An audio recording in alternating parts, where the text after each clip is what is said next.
Bonjour à toutes et tous, c'est Absolute et bienvenue dans cette nouvelle vidéo. Aujourd'hui, mesdames et messieurs, nous allons poursuivre notre série concernant les meilleurs sites, avec comme objectif toujours d'en réaliser une tier list une fois qu'elle sera terminée. Et aujourd'hui, je vais vous faire découvrir un personnage dont vous avez forcément déjà entendu parler, la simple vision de son masque suffit à vous couvrir d'effroi, je vous parle bien sûr de Dark Nihilus. Mais avant toute chose, je vous propose de vous expliquer d'où vient ce personnage et pourquoi.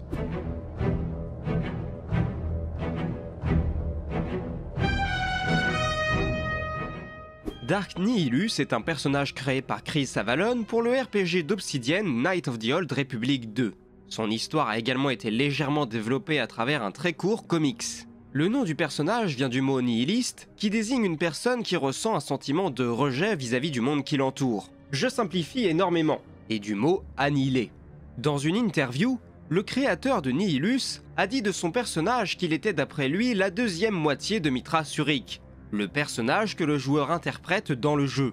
Le design du personnage, quant à lui, a été pensé par Brian Menz, bien que celui-ci ait admis ne pas avoir eu énormément à réfléchir, puisqu'on lui avait donné comme simple consigne de s'inspirer du masque du personnage de No Face du film Le Voyage de Chihiro. Mais cela reste quoi qu'il arrive le personnage qu'il a préféré dessiner.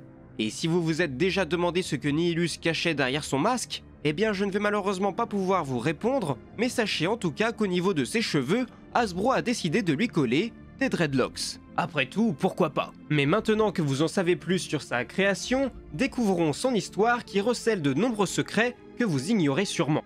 Nous ne savons que peu de choses sur la genèse de Nihilus, si ce n'est qu'il a participé à une bataille décisive des guerres mandaloriennes, celle de Malachor V, au cours de laquelle la République avait utilisé une nouvelle arme de destruction massive, le générateur d'ombre masse, qui avait littéralement broyé la planète en éliminant au passage toutes les personnes se trouvant à la surface ou à proximité. Nihilus était justement présent sur place au moment de l'explosion. Celle-ci lui a tout arraché, sa famille, ses amis et même sa raison de vivre. Il s'est alors pleinement plongé dans le côté obscur pour survivre. Mais le prix de sa survie avait un coût particulièrement élevé. À partir de cet instant, Nihilus n'allait plus ressentir qu'un immense vide en lui. Un vide qui allait se muer en une faim insatiable. Une faim qu'il ne pouvait qu'atténuer en absorbant l'énergie d'autres êtres vivants. Malheureusement, plus le temps passait et plus sa faim devenait incontrôlable. Heureusement, il fut découvert par une autre Sith nommée Traya qui lui apprend à maîtriser son pouvoir, si bien que Nihilus devient désormais capable d'annihiler des mondes entiers. Ils se font également assister d'un autre Sith nommé Darksion, et à eux trois, ils composent le Triumvirat Sith qui va de nouveau faire régner la terreur sur la galaxie. Malheureusement, et comme c'est souvent le cas avec les Sith, les apprentis se lassent de leur professeur et se retournent contre elle. Traya est dès lors portée disparue, tandis que de leur côté, Nihilus et Sion organisent une nouvelle purge de l'ordre Jedi. Ceux-ci, pour riposter, commencent d'abord par se réunir sur la planète Katar, mais l'une des leurs laisse fuiter cette information qui finit par atteindre l'oreille de Nihilus, qui se précipite sur la planète afin de tous les engloutir. Le pouvoir de Nihilus devient tel que sa forme physique finit par laisser place à quelque chose de beaucoup plus abstrait. En se rendant à la surface, le Seigneur Sith a la surprise de découvrir une survivante. Il l'embarque alors avec lui et lui fait voir la galaxie telle que lui la voit. Un univers rempli d'êtres qui ne ressentaient pas la force, déconnectés les uns des autres. Et à cela, Nihilus avait l'impression de remédier, d'y apporter une forme d'ordre. Dès lors, la jeune femme nommée Visasmar devient son apprentie, et ensemble ils partagent un lien si puissant qu'ils étaient capables de se renforcer mutuellement, ou à l'inverse, de s'affaiblir. Alors que la purge se poursuit et que les Jedi sont forcés de vivre reclus et en exil, l'une d'entre eux qui avait pourtant été bannie se décide à les affronter. Nihilus envoie donc son apprenti pour la traquer, mais celle-ci finit par rejoindre le camp de Mitra. Lorsque l'heure de la confrontation se présente à eux, Visas se sert de son lien avec son ancien maître pour l'affaiblir, tandis que de son côté, Mitra utilise un pouvoir tout à fait particulier qui lui permet, un peu comme Nihilus, d'absorber l'énergie des gens qui l'entourent, ce qui à terme lui permet de le mettre à terre. Une fois vaincu, Visas retire le masque de Nihilus avant que le corps de ce dernier n'éclate dans une aura d'énergie obscure, ce qui permet à l'esprit du Sith de retourner errer sur Korriban. Au cours de sa vie, Nihilus était parvenu à concevoir son propre holocron, qui se retrouvera plus tard entre les mains du Seigneur Noir des Sith Darkrai. Nous ignorons ce qu'avait l'intention de dire Nihilus, néanmoins il devait certainement être en accord avec ses confrères d'outre-temps quant au fait qu'il n'appréciait guère le nouveau fonctionnement de l'ordre Sith. Comme toujours, c'était un résumé très rapide de l'histoire de ce Seigneur Sith, mais si vous voulez en savoir plus, je vous invite vraiment à aller jouer à KOTOR 2, qui est certes un peu moins palpitant que le premier opus, mais celui-ci vous offrira tout un tas de réflexions sur la Force, les Jedi et les Sith, qui valent clairement le coup d'œil. Mais bref, passons maintenant à l'analyse des pouvoirs de Nihilus pour comprendre à quel point il était puissant. Avant toute chose, il faut bien prendre en compte que Nihilus est un Sith à part entière.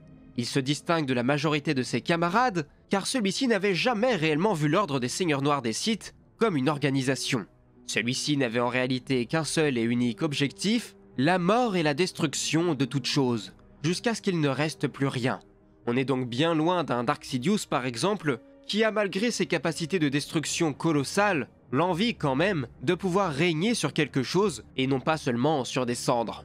Bien qu'il fût autrefois un humain, son désir de pouvoir était tel qu'il a fini par pleinement accepter sa condition et a tellement embrassé le pouvoir du côté obscur qu'il n'est devenu ni plus ni moins qu'une entité, laissant de côté la personne qu'il était, passant à un stade à la fois supérieur en termes de capacité de destruction, mais qui au passage le rendait complètement esclave de son propre désir de dévastation.